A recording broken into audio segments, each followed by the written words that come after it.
क्योंकि एल्गोरिथम का लॉजिक क्या होता है, एल्गोरिथम का मतलब क्या होता है, step by step way of solving a problem contribute 8 to 12 marks on an average in the CS syllabus. हमारा पहला चैप्टर होता है और ये एक ऐसा चैप्टर है जो इनडायरेक्टली हर चैप्टर से लिंक्ड है, इनडायरेक्टली हर चैप्टर में यूज होता है। नंबर ऑफ कंपैरिजंस कितने लगेंगे, या कितने मिनिमम कॉस्ट स्पैनिंग ट्री बनेंगे, या मिनिमम कॉस्ट स्पैनिंग ट्री का कॉस्ट क्या होगा। हे दोस्तों, कैसे आप सभी लोग, मैं आप सभी का स्वागत करता हूँ आपके इस फेवरेट चैनल पर। दोस्तों, मेरा नाम है आदित्य जैन और मैं आज आप सभी के लिए एक बहुत ही इम्पॉर्टेंट टॉपिक लेकर आया हूँ, जिस पर मैं अपनी जो एनालिसिस हमने की है वो आप सभी से शेयर करने वाला हूँ, जिससे आपको डेफिनेटली बहुत अच्छा डिसीजन मेकिंग में हेल्प होने वाला है।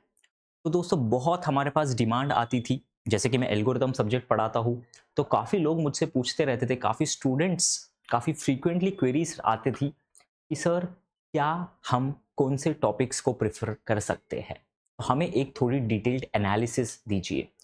तो आप सभी की रिक्वेस्ट के बेसिस पर मैंने आप सभी के लिए लाया है गेट 2025 के लिए स्पेसिफिकली एल्गोरिथम्स सब्जेक्ट के लिए जो इम्पोर्टेंट टॉपिक्स है, जो टॉपिक वाइज वेटेज है और जो उसकी डिटेल्ड एनालिसिस है। तो दिल थाम के बैठिए दोस्तों, क्योंकि ये बहुत ही इंटरेस्टिंग होने वाला है। इससे आपको बहुत सारी वैल्यूएबल इनसाइट्स में शेयर करूंगा एंड जो टिप्स और ट्रिक्स मेरे एंड से है एज अ एल्गोरिथम टीचर, वो भी मैं आपको बताऊंगा, जिससे आपकी ज़्यादा से ज़्यादा हेल्प हो सके। और याद रखिए, ये CSNIT ब्रांच के लिए है, ठीक है। तो चलिए, तो पहले तो जो इम्पोर्टेंट मैं बात करने वाला हूँ वो है कि क्या एल्गोरिथम्स गेट के लिए ज़रूरी है, इस algorithm important for GATE exam, ठीक है। Algorithms form the backbone of problem solving and coding. दोस्तों, ये मुझे आपको बताने की ज़रूरत नहीं है, एल्गोरिथम अपने आप में एक बहुत इंपॉर्टेंट टॉपिक है, ना कि सिर्फ गेट के लिए सब्जेक्ट, बट पूरी कंप्यूटर साइंस इंडस्ट्री में ये एक बहुत इंपॉर्टेंट रोल प्ले करता है। क्योंकि एल्गोरिथम का लॉजिक क्या होता है, एल्गोरिथम का मतलब क्या होता है, step by step way of solving a problem, ठीक है। तो एल्गोरिथम अपने आप में एक बहुत इंपॉर्टेंट चीज़ है, ना कि सिर्फ गेट एग्जाम के लिए, बट आपके प्लेसमेंट्स के लिए, आपकी कंपनी में काम करने के लिए, जॉब के लिए, सभी के लिए, ठीक है। High relevance for CSNIT experience as they appear in both theoretical and coding based conditions. तो जैसे कि मैंने आपको बताया, जो गेट में आपका जो सिलेबस है वो आपको ना कि सिर्फ गेट एग्जाम क्रैक करने में हेल्प करता है, बट वो आपको हेल्प करता है आपकी जॉब में भी अच्छे से परफॉर्म करने में, आपके कॉलेज में भी अच्छे मार्क्स स्कोर करने में, और इन जनरल आपकी मेंटल एबिलिटी को स्ट्रॉन्ग करने में। तो ये बनाता है एल्गोरिथम को एक बहुत ही ज़्यादा इम्पॉर्टेंट सब्जेक्ट। ये मेरा फेवरेट सब्जेक्ट है, one of the favourite subject बोलना चाहूँगा। एंड इसी रीज़न से ये मेरा फेवरेट है, क्योंकि इसकी हाई यूटिलिटी है। वो बोलते हैं ना, one time effort multiple times return, वो ये सब्जेक्ट है। एक बार लाइफ में पढ़िए और लाइफ लॉन्ग इसके बेनिफिट्स आपको मिलेंगे, ठीक है। चलिए, तो भाई हमने ये तो समझ लिया कि क्यों इंपॉर्टेंट है, ठीक है। अब स्पेसिफिकली गेट की तरफ से बात करूँ, ठीक है। एक तो मैंने आपको जनरल ओवरव्यू दे दिया, अब स्पेसिफिकली गेट के पॉइंट ऑफ व्यू से बात करता हूँ। तो वेटेज इन गेट 2020 से 2024 तक की अगर एनालिसिस देखी जाए, हमने रीसेंट एनालिसिस ही देखी है ताकि आपको एक थोड़ा आइडिया दे सके, ठीक है। तो algorithms contribute 8 to 12 marks on an average in the CS syllabus. 8 से 12 मार्क, यानी कि अगर 100 मार्क का पूरा पेपर है तो 8 से 12 मार्क यानी 8 से 12% पेपर एल्गोरिथम्स पे आता है। तो it is a very very important subject, ठीक है। बहुत ज़्यादा अच्छा कंट्रीब्यूशन है, तो बहुत ज़्यादा चांसेस है कि आप अगर इसे अच्छे से पढ़ते हैं तो आप इतने मार्क्स सिक्योर कर सकते हैं, which is way much more, okay. Frequently tested in combination with data structures. तो दोस्तों, ये बहुत ही फेमस है, DSA, आप सभी जानते होंगे, डेटा स्ट्रक्चर्स एंड एल्गोरिथम्स। शायद ही ऐसी कोई कंपनी होगी जो इसको यूज़ नहीं करती है, शायद ही कोई ऐसी कॉलेज होंगी जो इसे नहीं पढ़ाती है, क्योंकि ये इतना इम्पॉर्टेंट और फंडामेंटल कंसेप्ट है। तो जब आप एल्गोरिथम्स को डेटा स्ट्रक्चर्स से कनेक्ट कर देते हो तो बनता है DSA, data structures and algorithm. तो मैं ये बताना चाह रहा हूँ कि एल्गोरिथम के क्वेश्चंस डेटा स्ट्रक्चर्स के टॉपिक में मिक्स होकर भी आ सकते हैं, अपार्ट फ्रॉम दिस 8 to 12, ठीक ठीक है, तो ये अपने आप में एक बहुत इंपॉर्टेंट टॉपिक बन जाता है। Algorithms are crucial for solving both MCQs and NATs. ठीक है, तो जो आपके मल्टीपल चॉइस वाले क्वेश्चंस होते हैं या मल्टीपल सिलेक्ट वाले क्वेश्चन होते हैं या न्यूमेरिकल आंसर टाइप वाले क्वेश्चन होते हैं, ये सभी टाइप के क्वेश्चंस में एल्गोरिथम बिलोंग करता है। ठीक है, तो बहुत वैरायटी के क्वेश्चंस बनते हैं इस पे। ठीक है, a huge variety of topic gets asked from this. Okay, तो डेफिनेटली इसे पढ़िएगा। Approx 15 to 20% of the total questions are directly और इनडायरेक्टली लिंक्ड टू एल्गोरिथम्स। तो ये तो मैंने स्पेसिफिकली डायरेक्ट 8 से 12 मार्क आपको बताए, बट अगर ऑल इन ऑल सोचा जाए पूरे गेट के पेपर में, तो जैसे कि मैंने आपको बताया, एल्गोरिथम एक वे ऑफ थिंकिंग है, एक मेंटल एबिलिटी है। तो पूरे गेट के पेपर में चाहे डेटा स्ट्रक्चर्स के फॉर्म में आए, चाहे ऑपरेटिंग सिस्टम के साथ मिक्स होकर आए, चाहे मैथ्स के साथ मिक्स होकर आए, एप्टीट्यूड के साथ मिक्स होकर आए, अराउंड 15 से 20% हम एक्सपेक्ट कर सकते हैं कि एल्गोरिथम से डायरेक्टली या इनडायरेक्टली लिंक्ड होगा। ठीक है, तो ये इससे ज़्यादा शायद ही आपको कोई मोटिवेशन की ज़रूरत है इस टॉपिक को गेट में पढ़ने के लिए। ठीक है, मैंने आपके सामने सभी डेटा पॉइंट्स, बहुत ही डेटा स्पेसिफिक बात कर रहा हूं मैं, कोई हवा में बात नहीं हो रही है। जो हमारे पास डेटा है ऑन एन एवरेज, उसके बेसिस पर हम आपको बता रहे हैं। ठीक है, मूविंग ऑन। अब यहाँ मैंने क्या किया है, क्योंकि जैसे मैं एल्गोरिथम सब्जेक्ट पढ़ाता हूँ तो मैं हर टॉपिक को बहुत अच्छे से जानता हूँ। आप सभी को मैंने काफ़ी पढ़ाया भी है ये टॉपिक को, तो मैंने आप सभी के लिए इसको सिंपल टर्म्स में लिख कर लाया है कि क्या क्या आपको पढ़ना है, ओवरऑल क्या क्या टॉपिक्स इसमें पूछे जा सकते हैं। ठीक है, तो important topics in algorithms for 2025। देखिए, अगर आप देखेंगे तो इसमें ऑलमोस्ट बहुत सारा एल्गोरिथम्स कवर हो जाता है, और आप जब भी प्रीवियस ईयर क्वेश्चंस को चेक करेंगे या जब भी कोई टेस्ट सीरीज को चेक करेंगे, डेफिनेटली आपको इस पर क्वेश्चंस मिलेंगे। ठीक है, तो पहला तो है टाइम कॉम्प्लेक्सिटी एनालिसिस। ये हमारा पहला चैप्टर होता है, और ये एक ऐसा चैप्टर है जो इनडायरेक्टली हर चैप्टर से लिंक्ड है, इनडायरेक्टली हर चैप्टर में यूज होता है। ठीक है, तो यहाँ हम पढ़ते हैं big O, big theta, big omega, worst case, best case, average case, ये टाइप के टॉपिक्स। बहुत वैरायटी के क्वेश्चंस बनते हैं। In fact it is use in all the other topics. किसी भी एल्गोरिथम की आपको टाइम एंड स्पेस कॉम्प्लेक्सिटी पूछी जा सकती है, तो वो यहाँ हम कवर करते हैं। दूसरा है सॉर्टिंग एल्गोरिथम्स। तो यहाँ हम पढ़ते हैं quick sort, merge sort, bubble sort, insertion sort, selection sort, radix sort और हीप सॉर्ट। ये कुछ बहुत फेमस एल्गोरिथम्स आपके सिलेबस में है। ठीक है, तो डेफिनेटली सॉर्टिंग को प्रिफर करिएगा। ठीक है, sorting is a very very important topic. फिर आपके आते हैं ग्रीडी एल्गोरिथम्स। इसमें आपका आ जाता है बाइनरी नैप्स, इसमें आपका आ जाता है फ्रैक्शनल नैपसैक। बाइनरी नैपसैक दूसरे को बिलोंग करता है। फ्रैक्शनल नैपसैक आ जाता है आपका जॉब सीक्वेंसिंग विद डेडलाइन आ जाता है इसमें आपका। ठीक है, इसमें ऑप्टिमल मर्ज पैटर्न्स आ जाते हैं। ठीक है, किस तरीके से फाइल्स को मर्ज करे तो मिनिमम कंपैरिजन लगेंगे, मिनिमम रिकॉर्ड मूवमेंट्स लगेंगे। इसमें आपका आ जाता है हफमैन एनकोडिंग। ठीक है, और सबसे ज़्यादा इंपॉर्टेंट टॉपिक पूरे एल्गोरिथम में, वो है मिनिमम कॉस्ट स्पैनिंग ट्री। आप प्रीवियस ईयर क्वेश्चंस देखिएगा, इतनी वैरायटी के क्वेश्चंस बने हैं इस टॉपिक पे कि मैं आपको बता भी नहीं सकता। MCST, minimum cost spanning tree, इस पर काफ़ी क्वेश्चंस आते हैं। ये भी ग्रीडी एल्गोरिथम्स को बिलोंग करता है। और आपका शॉर्टेस्ट पाथ एल्गोरिथम जो कि है डाइक्स्ट्रा एल्गोरिथम, वो भी इस ग्रीडी टेक्निक को बिलोंग करता है। तो all in all greedy technique में ये सब कंट्रीब्यूट करते हैं। ठीक है, हाँ, MCST में आपका आता है प्रिम्स एल्गोरिथम, क्रुस्काल एल्गोरिथम, वो तो आप जानते ही है। ठीक है, फिर आपका आता है divide and conquer. Divide and conquer यानी कि तोड़ा फोड़ी वाला टॉपिक, जिसमें आपको तोड़ा फोड़ी करनी पड़ती है। ठीक है, प्रॉब्लम को डिवाइड करते जाना पड़ता है सब प्रॉब्लम्स में। ठीक है, इसमें जो इंपॉर्टेंट टॉपिक्स है, वो पहला आपका आता है मिन मैक्स एल्गोरिथम, जहाँ हम नंबर ऑफ कंपेरिजन्स को मिनिमाइज करते हैं और finding the minimum and the maximum element. फिर आपका आता है मर्ज सॉर्ट, क्विक सॉर्ट, दो सॉर्टिंग टेक्निक जो डीएनसी को बिलोंग करती है। फिर आपका आता है बाइनरी सर्च, बहुत ही जो एफिशिएंट सर्चिंग टेक्निक है।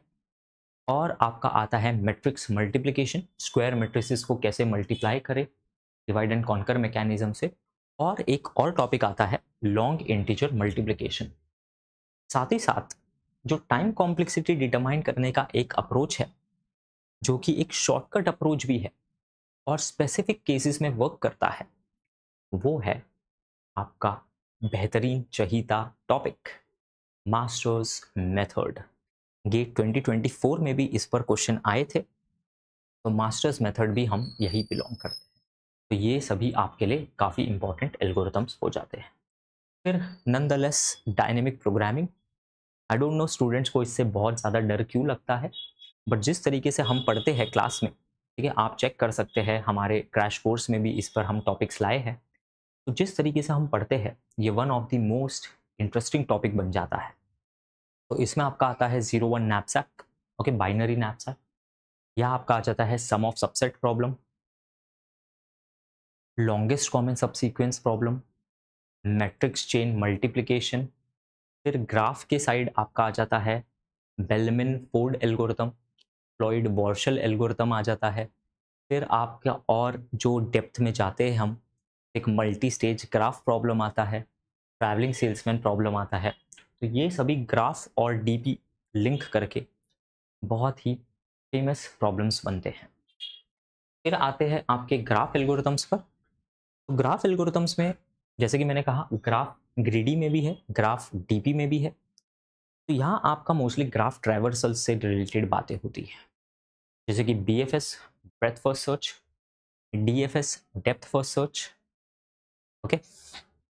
फिर आपके आते हैं applications of BFS and DFS, ठीक है, जैसे कि टोपोलॉजिकल सॉर्ट, टोपोलॉजिकल ऑर्डरिंग, ठीक है। फिर आपके आते हैं types of components, biconnected component, connected components, strongly connected components, articulation point का कंसेप्ट आ जाता है। फिर बहुत सारे क्वेश्चंस जो फ्रेम हो सकते हैं वो डिस्कवरी टाइम और फिनिशिंग टाइम पे बेसिस पर होते हैं। तो ये कुछ इंपॉर्टेंट टॉपिक्स आपके आ जाते हैं ग्राफ में, ठीक है।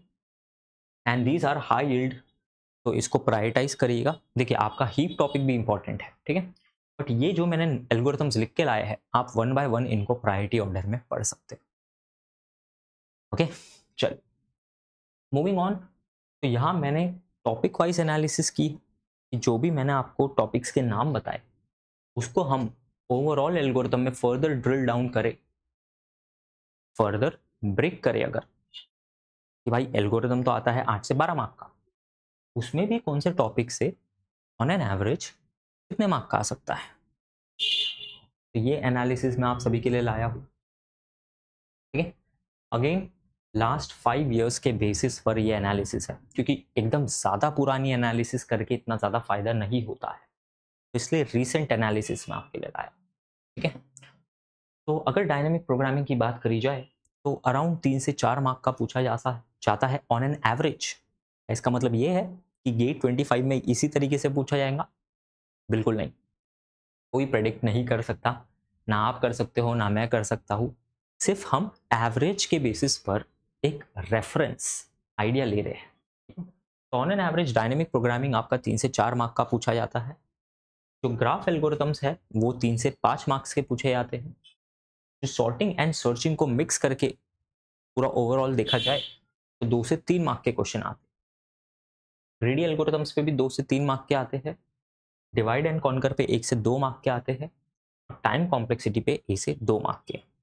मैं आपको बताना चाहूंगा ये टाइम कॉम्प्लेक्सिटी स्पेसिफिकली 1 से 2 मार्क लिखा है, लेकिन आपसे इन सभी एल्गोरिथम्स में भी टाइम कॉम्प्लेक्सिटी पूछी जा सकती है। अगेन ये बहुत इंपॉर्टेंट टॉपिक है। डायरेक्टली 1 से 2 मार्क हो, बट इनडायरेक्टली आराम से 3 से 4 मार्क तो आराम से जाता है, ठीक है। तो ये है topic wise analysis for algorithms, ठीक है। आगे बढ़ते हैं। जो भी क्वेश्चन पैटर्न्स है या जो भी टाइप्स के क्वेश्चन पूछे जा रहे हैं एल्गोरिथम, वो ये 3 कैटेगरी को बिलोंग करते हैं, ठीक है, एज यू नो। तो पहला तो है आपका MCQ। MCQ में एक ही 4 में से एक ही ऑप्शन करेक्ट होता है, सिंगल करेक्ट होता है, ठीक है। तो ये आपकी कंसेप्चुअल क्लैरिटी पर डिपेंड करते हैं, ठीक है। यूजुअली जो इनका पैटर्न होता है वो कंसेप्चुअल क्वेश्चन से रिलेटेड होता है।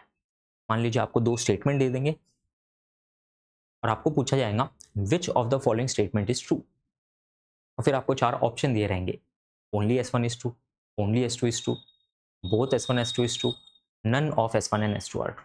तो इस तरीके से आपको सिलेक्ट करना है।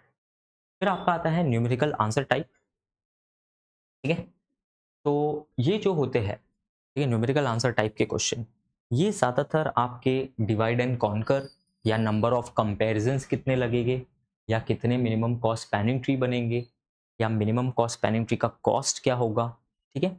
इस तरीके के क्वेश्चंस पूछे जाते हैं जहां आपका फाइनल आंसर न्यूमेरिकल वैल्यू होता है और आपको वो टाइप करना होता है, ठीक है।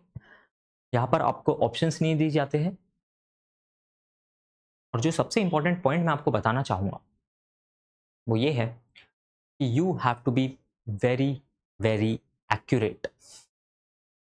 यानी कि आपको अगर स्पेसिफाई किया गया है पेपर में कि भाई 2 डेसिमल तक के इसका आंसर दीजिए, तो you have to write it very very clearly. क्योंकि ये मैं इसलिए इतने अच्छे से जानता हूँ कि जब मैंने गेट एग्जाम दिया था, मेरा मेरा ऑल इंडिया रैंक 60 आया था, ठीक है, 60, and I have done my MTech from IIT Bombay. तो वो तो मेरा ड्रीम कॉलेज था, वहाँ मैं पहुँच गया।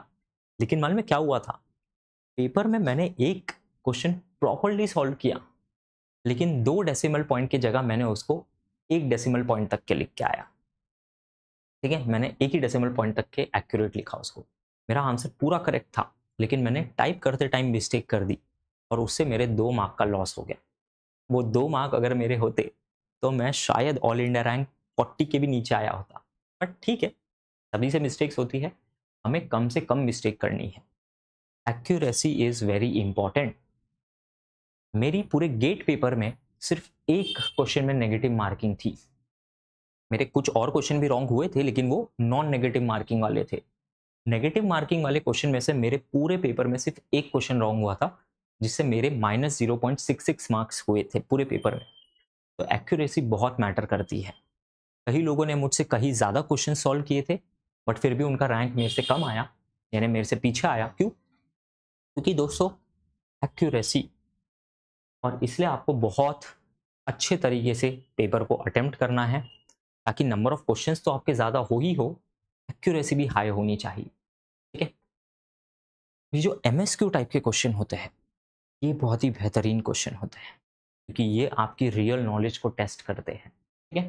तो combined topics like sorting, graph and traversal, बहुत सारी जब टॉपिक्स को कंबाइन करते हैं तो यूजुअली इस टाइप के क्वेश्चंस बनते हैं, ठीक है, जहां आपके एक या एक से ज़्यादा ऑप्शंस करेक्ट हो सकते हैं।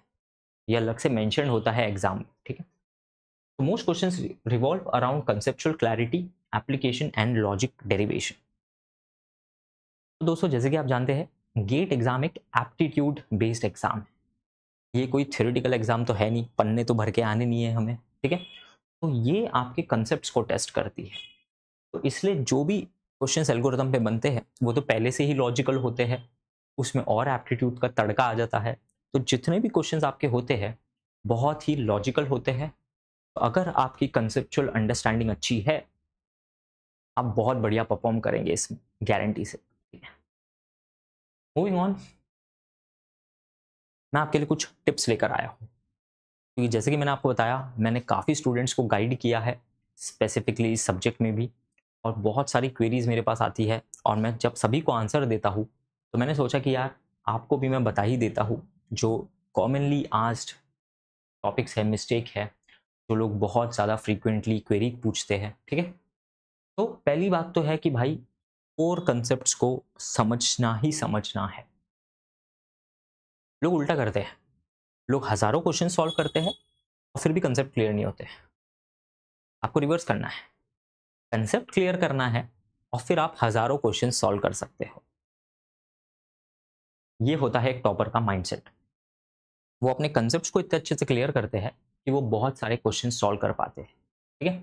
तो focus on time, space, trade offs and problem solving strategies. अपने कंसेप्ट्स इतने क्लियर रखिए कि अगर थोड़ा मॉडिफाई करके घुमा फिरा के भी क्वेश्चन पूछा जाए तो you would be able to solve it. Practice dry runs and health calculations for algorithms like DFS Dijkstra. तो दोस्तों आपकी मेंटल कैलकुलेशन भी बहुत स्ट्रांग होनी चाहिए, ठीक है, क्योंकि जैसे कि मैंने बताया बहुत लोग करेक्ट सॉल्व करते हैं लेकिन जब वो फाइनल आंसर लिखते हैं तो वो गलत लिख देते हैं, क्योंकि 2 के जगह 3 प्लस कर लिए, इस तरीके की मिस्टेक्स करते हैं। आपको अगर रैंक लाना है तो आपको ऐसी मिस्टेक्स नहीं करनी है। तो please keep this in mind, okay, very important. For solving exam questions you have to have very good presence of mind, ठीक है। फिर प्रैक्टिस ड्राई रन यानी कि एक कोड को जब आप मेंटली रन करते हो और स्टेप बाय स्टेप सॉल्व करते हो कि इस आइटरेशन के बाद क्या होगा, इस आइटरेशन के बाद आउटपुट क्या होगा। खासकर ये टाइप के क्वेश्चन सॉर्टिंग में बनते हैं। प्रायोरिटाइज हाई वेटेज टॉपिक्स, मैंने आपको बताया है डायनेमिक प्रोग्रामिंग हो गया, ग्राफ्स हो गया, टाइम कॉम्प्लेक्सिटी हो गया, इस टाइप के प्रॉब्लम्स को आप डेफिनेटली प्रायोरिटाइज करिएगा। और मास्टर प्रॉब्लम सॉल्विंग, ठीक है, जैसे कि मैंने आपको बताया ये एक प्रैक्टिकल एग्जाम है, इसमें आपको थ्योरी क्वेश्चंस बहुत कम आते हैं।